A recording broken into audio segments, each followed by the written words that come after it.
यह कहानी है एक राजा की, जिसका मंत्री भगवान का बड़ा भक्त था।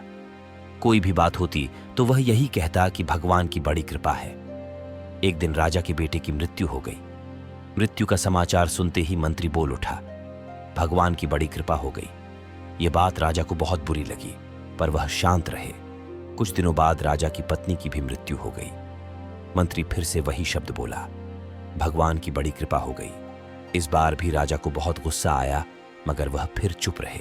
एक दिन राजा के पास एक नई तलवार बनकर आई। राजा तलवार की धार की जांच कर रहे थे कि उनकी अंगुली कट गई। मंत्री पास में ही खड़ा था। उसने फिर से वही बात दोहराई। अब राजा के भीतर का सारा गुस्सा बाहर निकला और उसने तुरंत मंत्री को अपने राज्य से बाहर निकल जाने का आदेश दिया और कहा, मेरे राज्य में अन्न जल ग्रहण मत करना। मंत्री फिर से वही बोला, भगवान की बड़ी कृपा हो गई। मंत्री ना तो अपने घर गया और ना ही साथ में कोई वस्तु ले गया और राज्य से बाहर निकल गया। वही कुछ दिनों बाद राजा अपने साथियों के साथ शिकार खेलने के लिए जंगल में गए। वहां जंगल में डाकुओं का एक दल था। उस दिन देवी काली को एक मनुष्य की बलि देनी थी।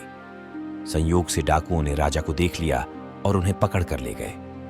बलि देने से पहले डाकुओं के पुरोहित ने राजा से पूछा, क्या तुम्हारा बेटा जीवित है? राजा बोला, नहीं, वह तो मर गया है। पुरोहित ने कहा, इसका तो हृदय ही जला हुआ है। पुरोहित ने फिर पूछा, क्या तुम्हारी पत्नी जीवित है? राजा बोला, वह भी मर चुकी है।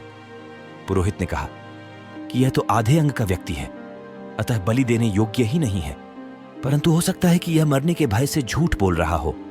पुरोहित ने राजा के शरीर की जांच की और देखा कि उसकी एक उंगली कटी हुई है। पुरोहित बोला, अरे, इसका तो अंग भंग है और बलि के योग्य नहीं है, अतः इसे छोड़ दो। इस तरह डाकुओं ने राजा को छोड़ दिया।